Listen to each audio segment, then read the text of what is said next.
Channel subscribe करें और मेरे हर अपडेट आपको मिले, इसके लिए बेल आइकन जरूर दबाइएगा। नमस्कार, जनता पॉलिटिक्स में आपका स्वागत है। बुद्धू, जोकर, पागल, मंदबुद्धि बच्चा, अधेड़ युवा, नशेबाज, थाईलैंड प्रेमी, दिमाग से पैदल, बेवकूफ़, पप्पू जैसे अनेक शब्दों से राहुल गांधी को नवाजा गया है। लेकिन आज उसने कुछ ऐसा किया कि अनजाने ही अपने लिए कुछ और विशेषण भी जोड़ लिए, जैसे पप्पू सठिया गया, मूर्खों का सरदार, मानसिक विकलांग। बाकी कुछ शब्द आप भी कमेंट बॉक्स में बताइएगा। इस वीडियो को देखने के बाद आपको कुछ करना नहीं है, स्वतः ही आपके मुंह से अच्छे अच्छे विशेषण और उपनाम निकल पड़ेंगे जब आप जानेंगे कि अब ये क्या करने के सपने देख रहा है।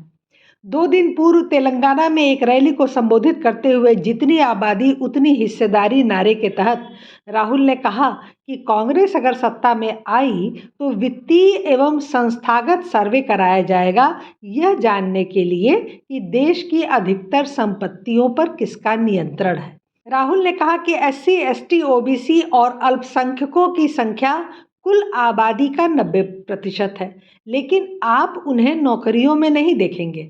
सच्चाई यह है कि इस 90% आबादी के पास कोई हिस्सेदारी नहीं है। 90 IAS अधिकारी हैं जो देश का प्रशासन चलाते हैं। उनमें से केवल 3 OBC, 1 आदिवासी और 3 दलित हैं। कांग्रेस देश की संपत्तियों, नौकरियों और अन्य जन कल्याणकारी योजनाओं को समुदायों की जनसंख्या के हिसाब से वितरित करने का काम करेगी। एक बार और ध्यान से सुनिए, कांग्रेस देश की संपत्तियों, नौकरियों और योजनाओं को जनसंख्या के हिसाब से वितरित करेगी। मतलब जिसके पास ज़्यादा पैसा है उससे छीनकर गरीबों में बांट देगी। नौकरियों में काबिलियत हो या न हो, जाति देखकर 90% लोगों में बराबर नौकरियां बांटी जाएंगी और योजनाओं में भी ऐसा ही करेगी। अब आप पप्पू की बुद्धि का अंदाजा इसी बात से लगा लीजिए कि वो आज तक चपरासी भी क्यों नहीं बन सका। दुनिया के किसी भी देश में किसी भी काल में कभी ऐसा हुआ है कि पूरे देश के लोगों की संपत्ति एक बराबर हो जाए? फिर तो वो देश ही कंगाल हो जाएगा, भिखारी हो जाएगा, क्योंकि पैसा आना बंद, उद्योग व्यापार बंद, इंपोर्ट एक्सपोर्ट बंद, फैक्ट्रियां बंद, दुकानें बंद, रोजगार बंद, मजदूरी बंद। अमीर पैसा बनाना छोड़ देगा क्योंकि उसे पता है कि उसका पैसा छीनकर दूसरों में बांट दिया जाएगा। दुकानदार को पता है कि उसकी मेहनत की कमाई जो घर बैठे मौज कर रहे हैं उनके पास चली जाएगी, तो वो दुकान क्यों चलाएगा? सरकार उसे भी तो बराबर का पैसा देगी ही। मजदूर दिन भर मेहनत क्यों करेगा जब उसे अंबानी के बराबर पैसा मिलता रहेगा? तो फिर देश कहाँ जाएगा और राहुल कहाँ जाएगा, यह सोचना कोई मुश्किल काम नहीं है। लगता है पिछले कुछ दिनों से राहुल में कार्ल मार्क्स की आत्मा समा गई है। वो लगातार इस तरह की बातें कर रहा है जिससे देश की वामपंथी पार्टियां भी शर्मा जाएं। दुनिया में साम्यवाद के पतन के बाद वामपंथी विचारधारा ने रूस चीन से होते हुए भारत तक में समझौता कर लिया और हर जगह से मिटती चली गई। पर यह मूर्खों का सरदार राहुल फिर देश में साम्यवादी कानूनों को लाने का स्वप्न देख रहा है। राहुल के कहने का सीधा अर्थ है कि वो देश में संपत्ति का समान वितरण करना चाहते हैं। वैसे सुनने में यह वादा बहुत लोक लुभावन हो सकता है, पर देश की अर्थव्यवस्था को तहस नहस करने वाला होगा। अगर ऐसा हुआ तो देश एक बार गरीबी के दलदल में फंस सकता है। इसकी मार राहुल की पार्टी कांग्रेस पर भी पड़ेगी। लगता है राहुल अपनी पार्टी को पलीता लगाकर अब पूरी तरह समाप्त कर देना चाहता है। न रहे बांस न बजे बांसुरी। 1991 के सुधारों के बाद से देश में लगातार उद्योगपतियों की संख्या बढ़ रही है। अगर संपत्ति बंटवारा जैसे कानून आ जाए तो बहुत से उद्योगपतियों के बर्बाद होते देर नहीं लगेगी। कई बेचारे तो अपने शुरुआती दौर में ही लौट जाएंगे। सोशल मीडिया एक्स यानी ट्विटर पर एक वरिष्ठ पत्रकार ने अपने व्यंग में राहुल गांधी के इस नए इरादे को 2 दोस्तों के बीच बातचीत के माध्यम से दर्शाया। एक दोस्त अपने दूसरे दोस्त को बता रहा है कि संपत्ति बंटवारे से बराबरी आएगी, ऐसी बराबरी लानी पड़ेगी। ये बोलकर उसने जो बोलना शुरू किया तो वो तब तक नहीं रुका जब तक फुल मजा नहीं आया। संपत्ति बंटवारे के बाद अडानी भी स्कूटर बेचेगा और मैं भी। वो बिजनेस समझता है और मैं उतना नहीं समझता, तो उसकी दुकान तो चल पड़ेगी लेकिन मेरी उतनी नहीं चलेगी। लेकिन मैं घबराऊंगा नहीं, 5 साल बाद फिर वोट दूंगा, फिर संपत्ति का बंटवारा होगा, फिर अडानी भी समोसे बेचेगा और मैं भी। वो बिजनेस समझता है इसलिए उसकी दुकान चल पड़ेगी लेकिन मेरी उतनी नहीं। लेकिन मैं फिर भी नहीं घबराऊंगा, 5 साल बाद फिर वोट दूंगा, फिर बंटवारा होगा संपत्ति का और फिर अडानी भी भीख मांगेगा और मैं भी। अडानी को भीख मांगते देखकर कितना मज़ा आएगा, फुल मज़ा। अब सोचिए कि ऐसे भयानक व्यंग्य के बाद भी महामूर्ख राहुल को अकल नहीं आई कि उसने कैसी बेवकूफ़ी की बात का दावा कर दिया है। शायद आपको पता हो, हमारे देश में 70 और 80 के दशक में जमकर राशनिंग थोपी गई थी। महीने में एक आदमी को 1 किलो या 2 किलो ही चीनी मिल सकती थी। अगर आपके घर शादी या कोई फंक्शन है तो बड़ी मुश्किल होती थी। हालांकि ब्लैक मार्केट में सब कुछ मिल जाता था। इसी तरह घर बनाने के लिए सीमेंट पर भी राशनिंग थी। एक स्कूटर खरीदने में 6 महीने से साल भर तक का समय लग जाता था। भारत में कंप्यूटर और लैपटॉप पर आयात प्रतिबंधों और सरकार द्वारा आयातकों को लाइसेंस के लिए आवेदन कहने के साथ ही लाइसेंस राज शब्द चर्चा में आ गया। देश में लाइसेंस राज के चलते कोई उद्यम शुरू करना बहुत मुश्किल काम था। 2010 में द इकोनॉमिक टाइम्स की एक रिपोर्ट में इस बात पर प्रकाश डाला गया कि कैसे लाइसेंस राज के अंत से देश में उद्यमियों का उदय हुआ। देश में संपत्ति के समान वितरण के लिए एक बार फिर से राशनिंग, लाइसेंस और परमिट राज की स्थापना होगी, जिससे सब कुछ तहस नहस हो जाएगा। संपत्ति के समान बंटवारे का सबसे आसान उपाय जमीन का समान रूप से बंटवारा करना होता है। खेती के रीडिस्ट्रीब्यूशन यानी सीलिंग एक्ट का ही नतीजा हुआ कि बिहार में खेती बर्बाद हो गई। सभी बड़ी जोत वाले किसान अपनी भूमि अपने नौकर चाकर और रिश्तेदारों के नाम करके गोलमाल करते रहे कि कहीं उनकी जमीन सीलिंग में निकल न जाए। सैकड़ों बीघे खेत सालों से परती पड़े रहे। बहुत से लोगों ने अपनी जमीन बटाईदारों को देनी ही छोड़ दी। उनको डर था कि खेत बटाईदारों के नाम हो जाएगा।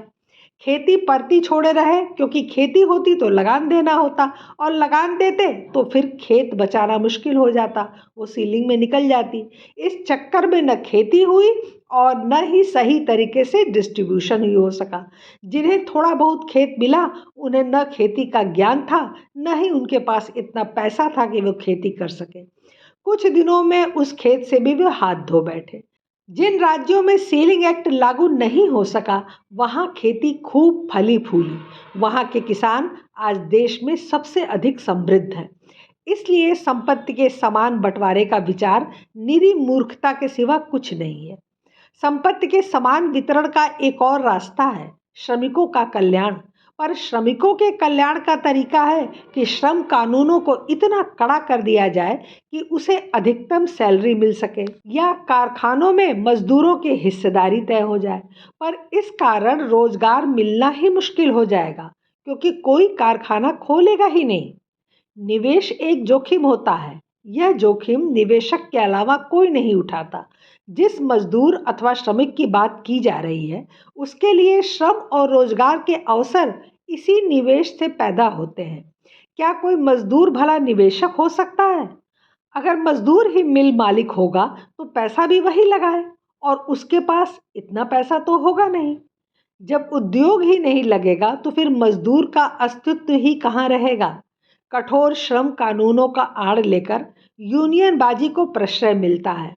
परिणाम स्वरूप हड़ताल होते हैं और कारोबारी देश तथा कारोबार तीनों का नुकसान होता है। इसका सबसे अच्छा उदाहरण पश्चिम बंगाल जैसे व्यापार संपन्न प्रदेश से कारोबारियों का मुंह मोड़ना है। अराजकता की वजह से आज कोई वहां उद्योग नहीं लगाना चाहता। बिहार की भी कमोबेश यही स्थिति रही है और आज वह सबसे पिछड़े राज्यों में गिना जाता है। आज़ादी के पहले से ही कांग्रेस मध्यम मार्गी पार्टी रही है। सरदार पटेल, डॉक्टर राजेंद्र प्रसाद, आचार्य कृपलानी आदि को पार्टी में दक्षिणपंथी माना जाता था। वहीं जवाहरलाल नेहरू, आचार्य नरेंद्र देव, जयप्रकाश नारायण आदि को समाजवादी माना जाता था। पार्टी दोनों का बैलेंस बनाकर चलती रही। यही हाल आज़ादी के बाद भी रहा। नेहरू पूरी तरह वामपंथी विचारधारा के थे, लेकिन उन्हें सरदार पटेल और राजेंद्र प्रसाद के साथ मिलकर सरकार चलानी पड़ी थी। लेकिन राहुल और उसके वामपंथी सलाहकारों की बुद्धि को कौन कहे। अब आप कल्पना कीजिए कि रमेश और सुरेश दो भाई हैं, दोनों के पास 100-100 रुपए हैं। रमेश ने मेहनत से बचत करके पैसे कमाए, फिर अपने इकलौते बेटे को 1000 रुपए दिए, जबकि सुरेश ने पैसे शराब में उड़ाए और अपने सभी 10 बेटों को 1-1 रुपया दिया। अब राहुल गांधी का कहना है कि पैसे सब में बराबर बंटने चाहिए। वो मेहनती रमेश के बेटे के 1000 रुपए छीनकर कामचोरी करने वाले सुरेश के बेटों में बांटना चाहते हैं। ये है कांग्रेस के संपत्ति बंटवारे का वादा। तो भाइयों, अगर अपनी मेहनत की कमाई को बचाना है तो कांग्रेस से दूरी बनाना ही होगा। वैसे भी कांग्रेस के मैनिफेस्टो की हर जगह धज्जियां उड़ रही हैं। ऐसा पैसा बांट रहे हैं जैसे इटली से थारू का खजाना लेकर आए हैं। आचार्य प्रमोद कृष्णन ने कहा कि कांग्रेस का मैनिफेस्टो कांग्रेस का या खड़गे का नहीं लगता, यह तो मोहम्मद अली जिन्ना का मैनिफेस्टो लगता है।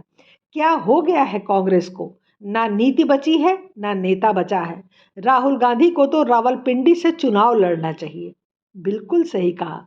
राहुल अब भारत में चुनाव लड़ने के काबिल नहीं रहा, क्योंकि इसका प्लान तो बहुत ही खतरनाक है और उससे भी खतरनाक है इसका मैनिफेस्टो।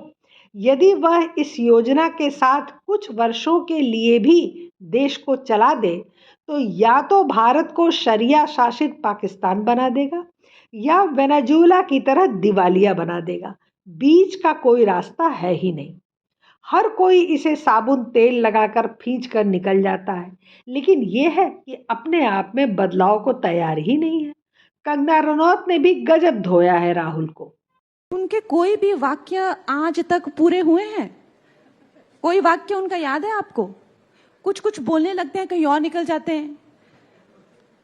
किसानों की बात करते हैं, चांद पे निकल जाते हैं। वो अलाइनमेंट नहीं है, वो नहीं हो सकता। वो आप बाद में नहीं सॉफ्टवेयर डाउनलोड कर सकते, वो डाउनलोड होके आता है।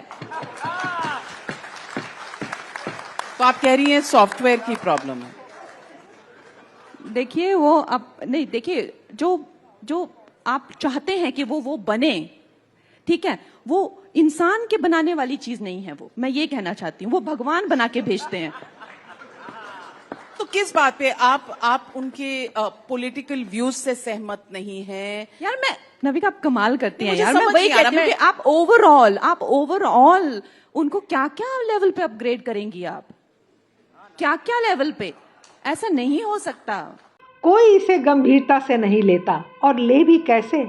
ऐसी ऊल जुलूल बकवास करने वालों को लोग सरफिरा, बहका हुआ या महामूर्ख ही कहेंगे। फिलहाल इस नवरात्र माता रानी और श्री राम से प्रार्थना कीजिए कि आगामी 100 सालों तक कांग्रेस कभी सत्ता में ना आए, वरना न ये देश रहेगा और न ही आप बचेंगे। अब चलते चलते अमेरिका में सूर्य ग्रहण का अद्भुत नज़ारा भी देख लीजिए।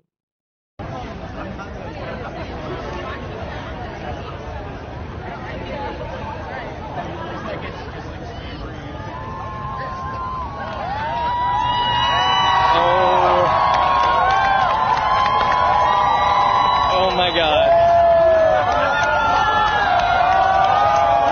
This is so... हमारे चैनल को सब्सक्राइब करें, लाइक करें और शेयर करें। अपने विचार हमें कमेंट बॉक्स में ज़रूर बताएं। धन्यवाद, नमस्कार।